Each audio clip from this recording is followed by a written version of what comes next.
The children on New Horizon would starve in 21 days. Fleet Commander Henrik Brenner counted his meager fleet against the Treskan blockade, 3 antiquated warships against 30 sleek predators. The Galactic Accord had granted humanity membership a quarter-year ago. The Treskans waited barely 90 days before testing human resolve. "Half a year since signing," he muttered, fingers finding the jagged scar that ran along his temple. "And we're already fighting extinction." His mind flashed back to the signing ceremony, crystalline towers stretching skyward in the assembly hall, elder species watching with thinly veiled condescension as humans accepted classification as primitive but useful auxiliaries. The Treskans moved before the ink dried. His eyes lingered on a small hollow image fixed to his console. His sister's family, New Horizon colonists since the beginning. Maya's last message had been desperate. "Henrik, they're rationing everything. Celia hasn't eaten a full meal in days." His niece's face haunted him. "Incoming transmission, sir," announced the communications officer. From the Treskan command vessel. "On screen," Henrik ordered. The view screen flickered, revealing the Treskan commander. Its obsidian carapace gleamed under ship lights, compound eyes fracturing light into rainbow patterns, mandibles clicked to rhythm before it spoke. "Fleet Commander Brenner." The translation came through in a flat, mechanical tone. "Our calculations indicate a battle duration of 4.2 standard hours before your forces reach the 15% casualty threshold mandated by Accord Protocol 9.3, subsection C, after which you will execute a standard withdrawal formation. We have prepared the formal surrender documents for your convenience." Henrik clenched his jaw. They see war as an equation. They calculate every move, predict every casualty. Numbers can't measure desperation. "Your blockade violates Accord regulations regarding humanitarian supply lines," Henrik countered, though he knew the argument was futile. The Treskans had found a regulatory loophole, as they always did. "We are operating within acceptable parameters," the Treskan commander replied, mandibles clicking in. What Henrik had learned was their equivalent of smug satisfaction. "Our interpretation of Section 17 allows for temporary restriction of supply routes during territorial disputes.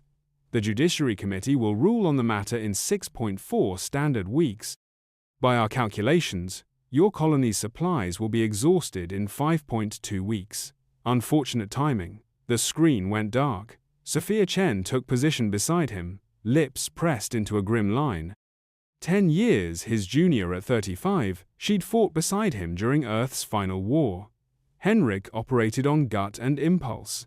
Sophia calculated every variable. Born groundside but raised in orbital academies, she embodied military protocol when Henrik craved chaos. 3 against 30, she said quietly. "And they've arranged themselves in the Cavalian formation. The textbook says it's impenetrable when executed with mathematical precision. And the Treskans do everything with mathematical precision." Henrik watched his XO run calculations behind her eyes, factoring odds and probabilities with the precision that made her valuable, and sometimes infuriating. The bridge fell silent as the crew processed their situation. The Thunderchild's metal bones creaked as if sharing their anxiety. "We could try the Schiaparelli maneuver," suggested the tactical officer. Henrik shook his head. "They'll anticipate it. Every regulation maneuver, every textbook tactic, every approved response. They factored it all." His fingers found the scar running from temple to jaw, a souvenir from Ceres when survival meant burning the rulebook. The Accord transformed warfare into chess where every move is known before it happens. Sophia leaned close. Her whisper carried traces of citrus from standard issue soap, a tiny rebellion against military conformity. The Berserker Protocol. Every human on the bridge stiffened. The Berserker Protocol wasn't in any Accord manual.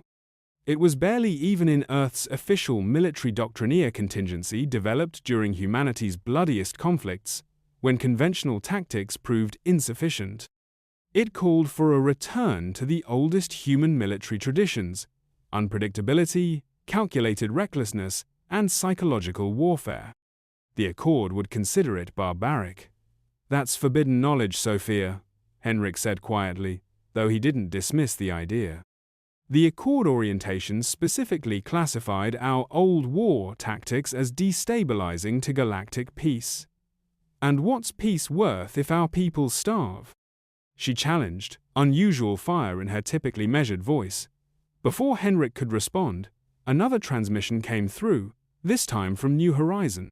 The holographic projection showed Maya's face, gaunt with exhaustion. "Henrik." His sister's voice cracked with strain. "The situation is deteriorating faster than expected. Celia, she gave her rations to younger children yesterday. I found her collapsed this morning." The image wavered as Maya fought tears. "The medical center is overwhelmed. If this blockade lasts another week." The message cut off, but it had said everything necessary. Henrik turned to the observation screen that showed the other representatives of the Galactic Accord 12 species, watching the confrontation with clinical interest. This was how the Accord worked. Each conflict was observed, recorded, and analyzed. Species advanced or fell in standing based on their strategic acumen. A Marillion representative, tentacles waving from a gelatinous body, calculated casualty rates on hovering displays. To this species, the conflict represented numerical problems, not starving children.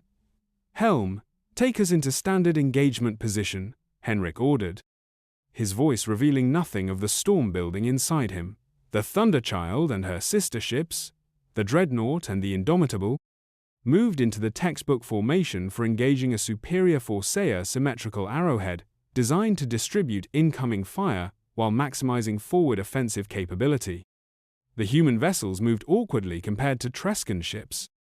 Where Earth vessels showcased welded seams and functional bulk, Treskan craft gleamed with biomechanical perfection, 30 bodies moving as one organism. "We'll try it their way first," Henrik said to Sophia. "By the book." The tactical officer's voice was tense. "Sir, they're powering weapons." Exactly as predicted in the statistical models. "Shields at maximum," Henrik commanded. "Return fire on my mark." The first exchange went exactly as the Treskan commander had predicted. Precise volleys of energy fire struck the human vessels, carefully calibrated to cause optimal damage without exceeding the acceptable limits set by the Accord. The bridge shuddered as impacts registered. The sharp tang of ozone filled the air as power conduits struggled under the assault. On the observation screen, Henrik saw the alien diplomats, nodding in appreciation of the Treskans' technical proficiency. One Marillion representative was visibly calculating the exchange ratios on a floating holographic display. "Damage report," Henrik called out after the initial barrage. "Shields at 62%, reported the tactical officer. "Hull integrity stable. Weapons operating at 91% efficiency." "Exactly as their calculations predicted," Sophia noted bitterly. "They'll wear us down systematically, keeping casualties just below the threshold where it would be considered excessive force by the Accord." Henrik watched as the Treskan ships adjusted their formation with perfect synchronization, preparing for the second phase of their mathematical battle plan.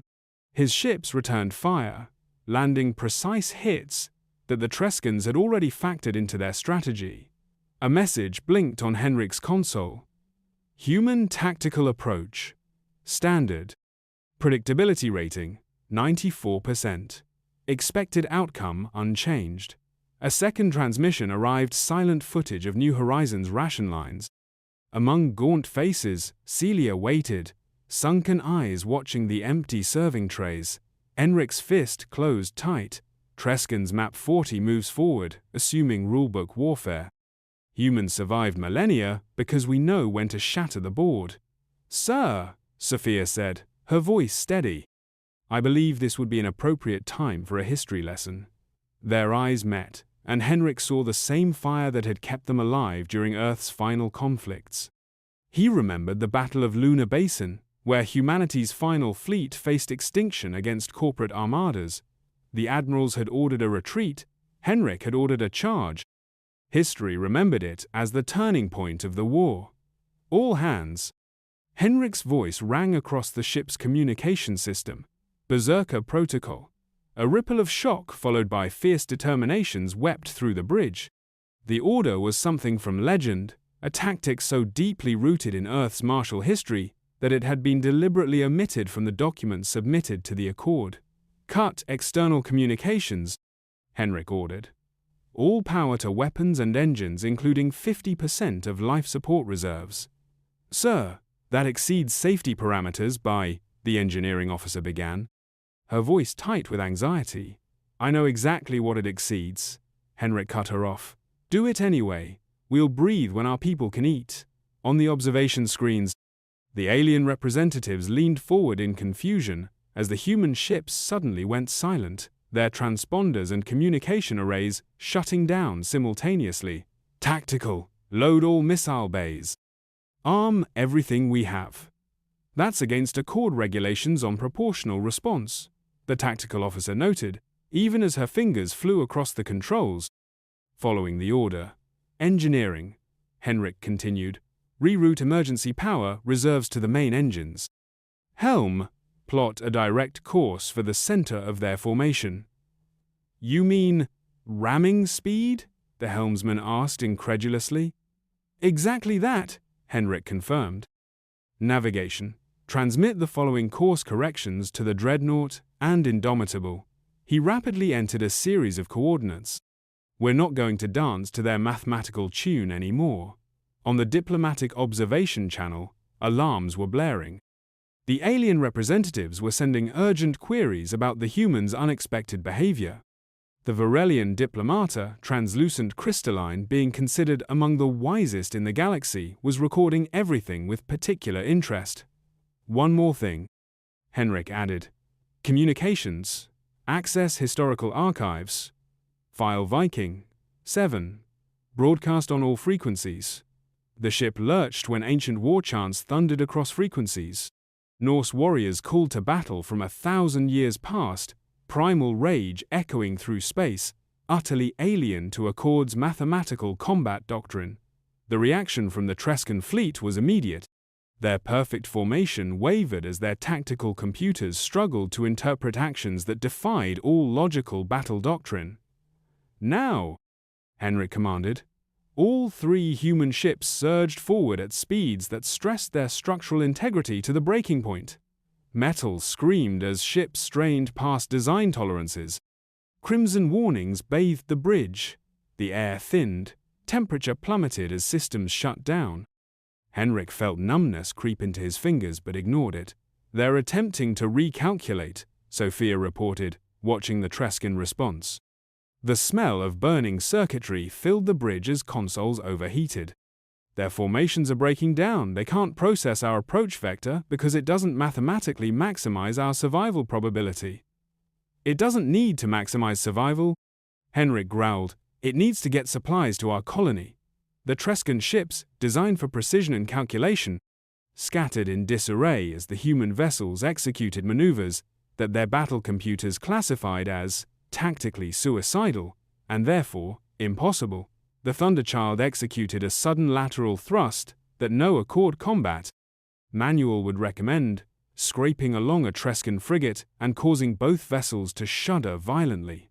The bridge vibrated so violently, Henrik felt teeth rattle in his skull. A support beam crashed nearby, showering the deck with sparks. "Sir!" the tactical officer shouted over the blaring alarms. "Their central command ship is exposed." "Target their command and control systems," Henrik ordered. "Disrupt, don't destroy. I want them to remember this. I want them to fear this." The Thunderchild shuddered as it unleashed a pinpoint barrage against the Treskan command vessel. On the observation screen, the alien diplomats watched in stunned silence as the humans executed combat maneuvers that violated every principle of their calculated warfare doctrine.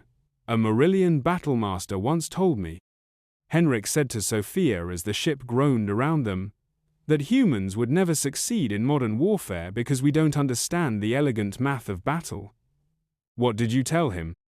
Sophia asked, bracing herself as the ship executed another impossible turn. Blood trickled from a cut on her forehead. A safety restraint had snapped under the strain, but she seemed not to notice. Henrik smiled grimly. "That mathematics can't calculate the human heart." The Treskan formation had completely collapsed. Their ships, designed for synchronized warfare, were now firing erratically. Unable to establish targeting solutions against vessels moving in patterns, their computers classified as irrational. The dreadnought reports they've broken through to New Horizon. Communications announced. Supply transfer beginning now. Henrik nodded, allowing himself a moment of relief before refocusing. Maintain pressure on the Treskan command ship. Sir, Tactical called out. We're receiving a direct communication from the Treskan commander. On screen, Henrik ordered.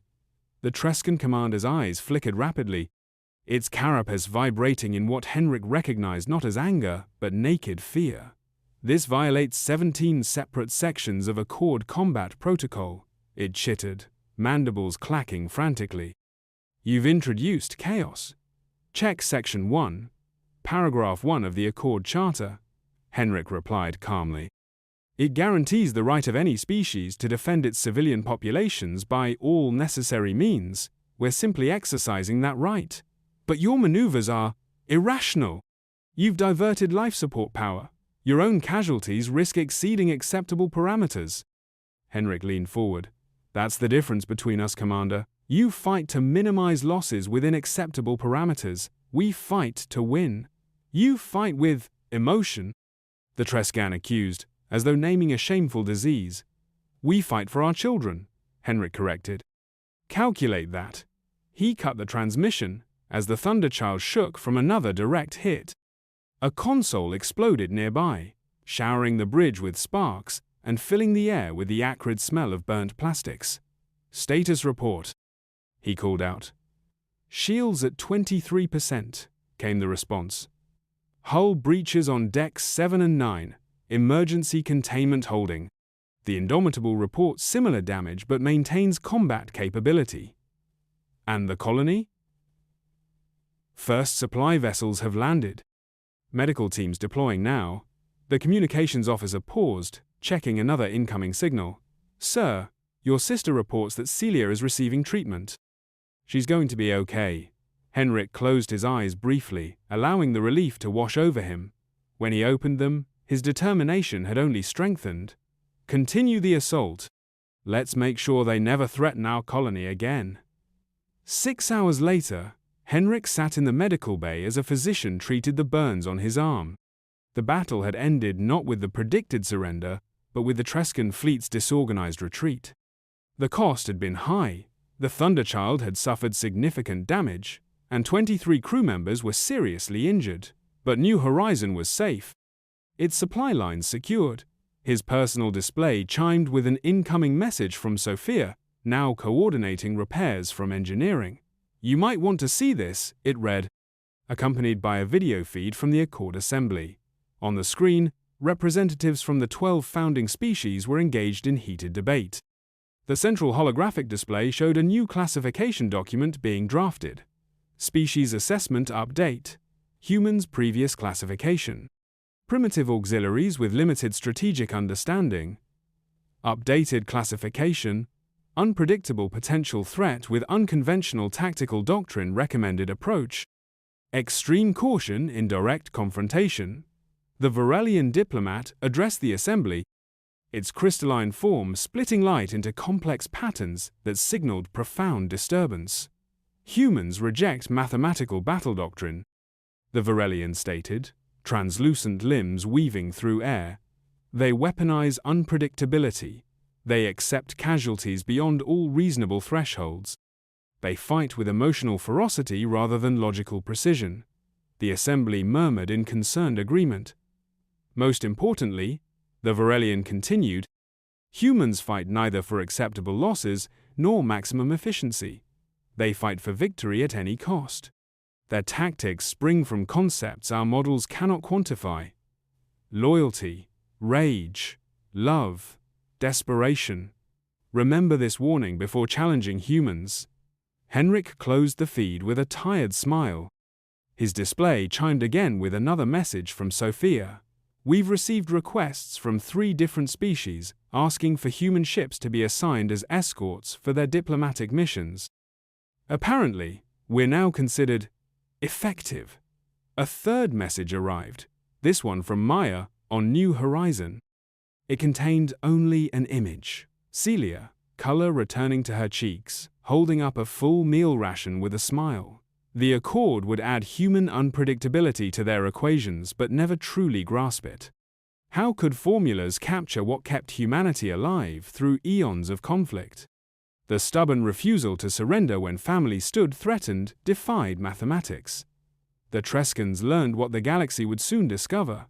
Against the cold precision of calculated warfare stood the human spirit, wild, unpredictable, and unstoppable when pushed to its limits.